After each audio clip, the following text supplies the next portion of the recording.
ছেড়ে দে মা কেঁদে বাঁচি, আইপ্যাক তৃণমূলকে ছেড়ে চলে গেল। বিধানসভা নির্বাচনের আগে প্রথম দফার ভোটের মাত্র কয়েকটা দিন আগে আইপ্যাক জানিয়ে দিল তারা তৃণমূলের সঙ্গে কাজ করবে না।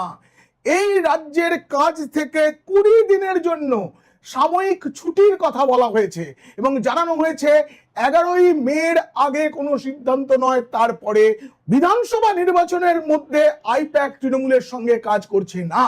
আমি গত কদিন ধরেই আপনাদের জানাচ্ছিলাম আইপ্যাকের কর্মীরা কিভাবে বেঁকে বসেছে। আমি এটা ভেবে রেখেছিলাম এই খবরটা 2-1 দিনের মধ্যে আপনাদের জানাবো যে আইপ্যাক তৃণমূলকে ছেড়ে যেতে চলেছে। আমি ইঙ্গিত দিচ্ছিলাম, কিন্তু সেই খবর দেওয়ার আগেই আইপ্যাক সিদ্ধান্ত নিয়ে নিল তারা পশ্চিমবঙ্গে কাজ করবে না। কিন্তু কেন করবে না তা নিয়েই আজকের আলোচনা। যদি ভালো লাগে অবশ্যই সাবস্ক্রাইব করবেন। পিনাক কি বলছে। এবার এই যে আইপ্যাকের তৃণমূলকে ছেড়ে চলে যাওয়া, তার আড়ালে যে রহস্য রয়েছে সেটা জানতে দেখুন ও শুনুন পিনাক কি বলছে।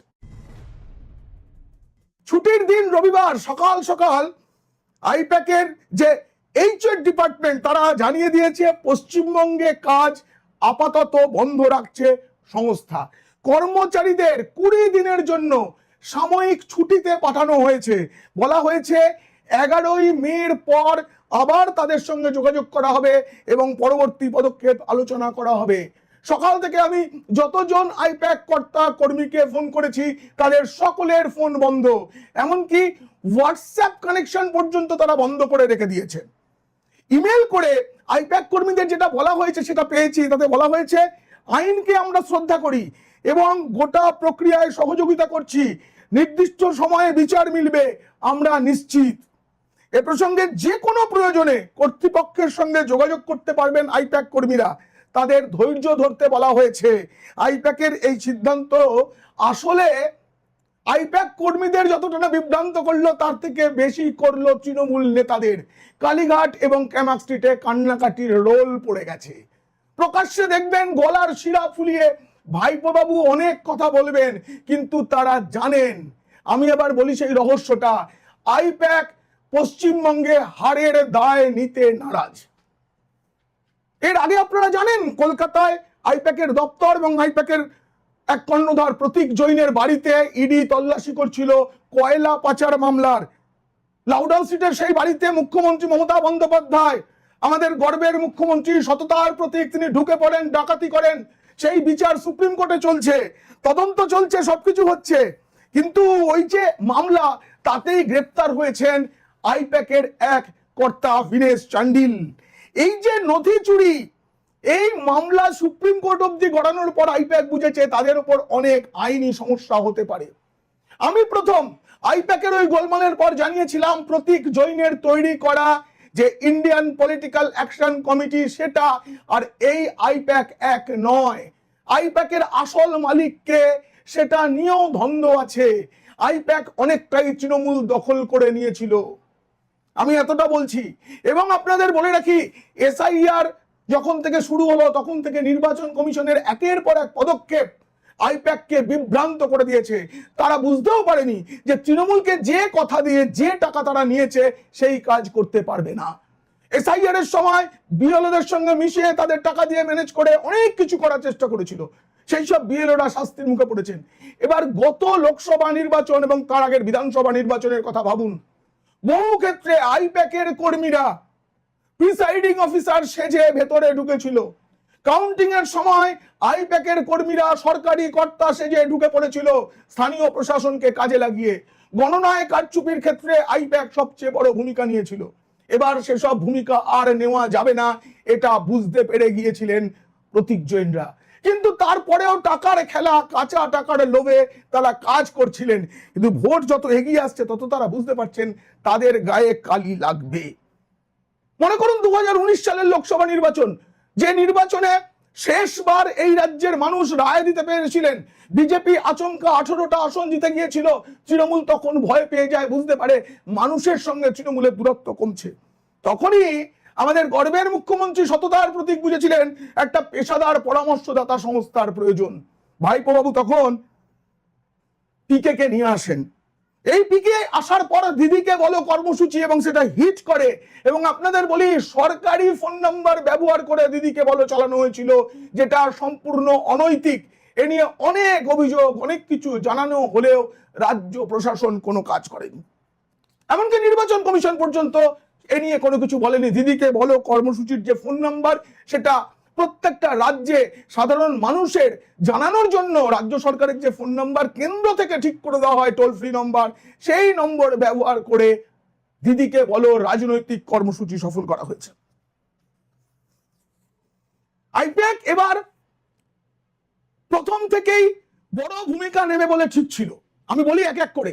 আইপ্যাক প্রার্থী তালিকা তৈরি করেছিল, সেই প্রার্থী তালিকা আপনাদের আমি শুনিয়েছিলাম। তার মধ্যে কোনটা কোনটা মেলেনি বলে আপনারা অভিযোগ করেছেন, আমাকে লিখেছেন, এবং আপনাদের বলছি সেগুলো মানা হয়নি, তখন থেকেই দূরত্ব তৈরি হচ্ছে। ভাইপো বাবু একটা সময়ের পরে বহু প্রার্থী ঠিক করেছেন কোটি কোটি টাকার বিনিময়ে, তাতে আইপ্যাকের সঙ্গে মিল হচ্ছিল না। এরপরে একটা করে যখন কেলেঙ্কারি ধরা পড়ছে, তখন আইপ্যাক বুঝতে পারে যে আমরা এতদিন যাদের ডিভিডেন্ড দিয়েছি তারা আমাদের কথা শুনছে না। এবার যে তৃণমূলের তো ইস্তাহার প্রকাশিত হয়েছে 10টা মাত্র পয়েন্ট, এটা আইপ্যাক বানালে এমন গা ছাড়া মনোভাবের ইস্তাহার হতো না, আইপ্যাককে দিয়ে বানানো হয়নি। ইদানিং দলের কর্মসূচি যে পরিকল্পনা, সেটাও আইপ্যাককে দিয়ে করানো হচ্ছিল না, কারণ আইপ্যাকের নিচু স্তরের কর্মীরা কাজ করবেন না বলে জানাচ্ছিলেন। আস্তে আস্তে আইপ্যাকের কর্মীরা নির্বাচনী কাজ থেকে দূরে সরে যাচ্ছিলেন, তারা যে রিপোর্ট দিচ্ছিলেন তা তৈরি করা। আইপ্যাক বলেছিল স্বচ্ছ ভাবমূর্তির প্রার্থী, কিন্তু আইপ্যাক নিজে স্বচ্ছ নয়। আইপ্যাক কোম্পানির কতগুলো গোলমাল, কতগুলো অফিস, কতগুলো জিএসটি নাম্বার, সব আপনাদের আমি তথ্য নিয়ে নিয়ে দেখিয়েছি। কিন্তু আইপ্যাকের কতগুলো প্রকল্প, দুয়ারে সরকার, লক্ষ্মীর ভান্ডার, বাংলা নিজের মেয়েকে চায়, এসব সফল হয়েছিল। কিন্তু এবার বিজেপি যে পাল্টা চাল দিয়েছে, মহিলাদের জন্য ভরসা কার্ড 3000 টাকার, যুবকদের জন্য ভরসা কার্ড 3000 টাকার, এইসব নিয়ে আসার পর আইপ্যাক বুঝতে পেরেছে তাদের গায়ে কালি লাগতে চলেছে, হাড়ের কালি। হাড়ের দায় নেবে না বলে ছেড়ে দে মা কেঁদে বাঁচি বলে আইপ্যাক পালানো। আপনাদের বলি আইপ্যাক কিভাবে কাজ করে। আইপ্যাকের 4টি ইউনিট। এই যে ফিল্ড ইউনিট থাকে, একটা ফিল্ড ইউনিট যেটা থাকে সেটা হচ্ছে একেবারে নিচু স্তরে পলিটিক্যাল ইন্টেলিজেন্সের কাজ করে। এই ইউনিটের কাজ হচ্ছে এলাকায় প্রভাবশালীদের সঙ্গে যোগাযোগ রেখে স্থানীয় সমস্যা এবং সমীকরণগুলোকে বোঝা, সেগুলো লিখে পাঠানো। মিডিয়া ইউনিটের একটা কাজ আছে, এর মধ্যে একটা মিডিয়া ইউনিট, তারা সাংবাদিকদের সঙ্গে যোগাযোগ রেখে তাদের বিভিন্ন খবর খাওয়ানোর চেষ্টা করে। কিন্তু আমার যেরকম যোগাযোগ রয়েছে এখনো, কারণ আইপ্যাক তো উঠে যাচ্ছে না, তাতে আমি খবর খাওয়ানোর খবর নয়, অরিজিনাল খবর ভেতর থেকে অনেক সময় বের করে নিয়ে এসেছি। আমি আপনাদের বলে দিয়েছিলাম যখন এই রাজ্যে ওই যে আপনার বুথ আপনার সমাধান না কি একটা হলো, তখন আমি দেখিয়ে দিয়েছিলাম যে ডিএমদের পাঠানো হয়েছে আইপ্যাকের আবেশের সই করা চিঠি। তিনি মেল করে জানিয়েছিলেন কি কি করতে হবে, কি কি করতে হবে না, জেলা শাসকদের, মহকুমা শাসকদের। আমি ফোনে কথা বলেছিলাম, তারা জবাব দিতে পারেনি। এরপরে আইপ্যাকের একটা ডিজিটাল ইউনিট আছে, তারা কি করে ব্লকে ব্লকে স্বেচ্ছাসেবক নিয়োগ করে প্রতিদিনের মজুরি হিসাবে। আর এই যে 4টে স্তর বললাম আমি, এই 4টে স্তরের ভিত্তিতে তারা যে রিপোর্ট পাঠাচ্ছে তার উপরে ঠিক হয় স্ট্র্যাটেজি, প্রার্থী কাকে বাছা হবে রাজ্য থেকে বিধানসভা স্তর সর্বত্র। এটা নিয়ে স্থানীয় তৃণমূল নেতৃত্বের সঙ্গে আইপ্যাকের ঝগড়া ছিল। তাই জন্য দিদিমণি মানে আমাদের গর্বের মুখ্যমন্ত্রী সততার প্রতীক একবার বলেছিলেন ওইসব প্যাক ফ্যাক চলবে না। তারপর আবার তিনি সেই প্যাক ফ্যাকের প্রতীকজনকে বাঁচাতে ছুটে গিয়েছিলেন। দেবাশিস কুমারের বাড়িতে যখন রেড হয়েছে তখন মমতা বন্দ্যোপাধ্যায় যাননি, সুজিত বসুর বাড়ি যাননি, পার্থ চট্টোপাধ্যায়ের বাড়ি যাননি, কিন্তু অবাঙালি মানে অন্য রাজ্য থেকে বাংলায় কাজ করতে আসা প্রতীক জৈন, রাজীব কুমারদের বাড়িতে মমতা বন্দ্যোপাধ্যায় ছুটে ছুটে গেছেন কেন? এইটা মনে রাখতে হবে। কোন বাঙালি অফিসারকে মমতা ওপরে তোলেননি আলাপন বন্দ্যোপাধ্যায় ছাড়া, বাকি সব হিন্দিভাষী তাদেরকে ওপরে তুলেছেন। বড্ড বাঙালি প্রেমী তিনি, যাদের তুলেছেন তারা মাছ মাংস খান না। এই যে এদের তোলা কারণ অন্য রাজ্যের লোকেদের ওপর ভরসা করে অনেক কাণ্ড কারখানা করা সহজ। আইপ্যাকে কাজ করেছেন এরকম অনেকের সাথে কথা বলে আমি জেনেছিলাম 2019 সালের আগে জেলায় জেলায় কি হতো তৃণমূলের সেই খবর ওপর অব্দি পৌঁছতো না।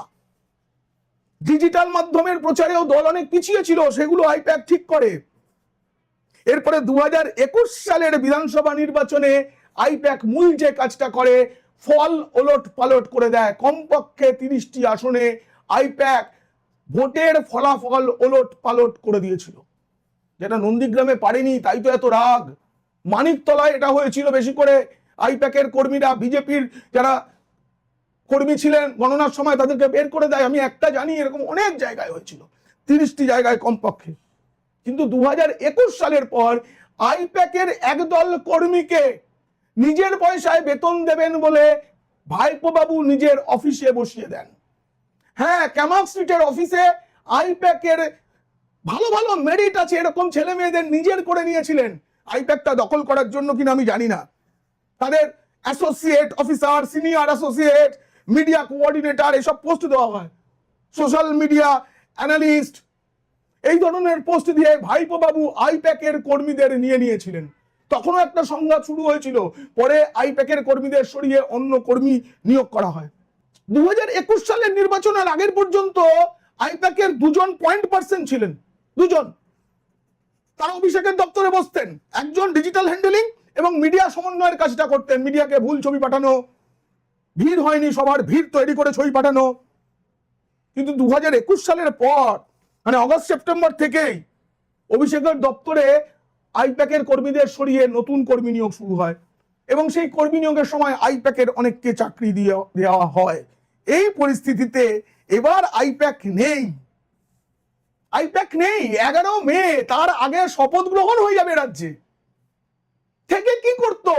নির্বাচন কমিশনের যে কঠোর কঠোর পদক্ষেপ, নতুন নতুন নিয়ম প্রতিদিন, তার সঙ্গে পাল্লা দিতে পারছিল না আইপ্যাক।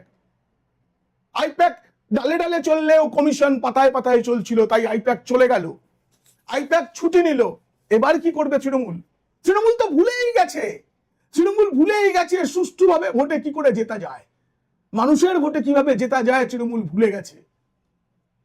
ফলে বিপদ কিন্তু আসছেই। এই প্রতিবেদন কেমন লাগলো জানিয়ে অবশ্যই মন্তব্য করবেন। ভালো লাগলে বন্ধুদের, খারাপ লাগলে শত্রুদের শেয়ার করবেন। আপনারা খুব খুব ভালো থাকবেন।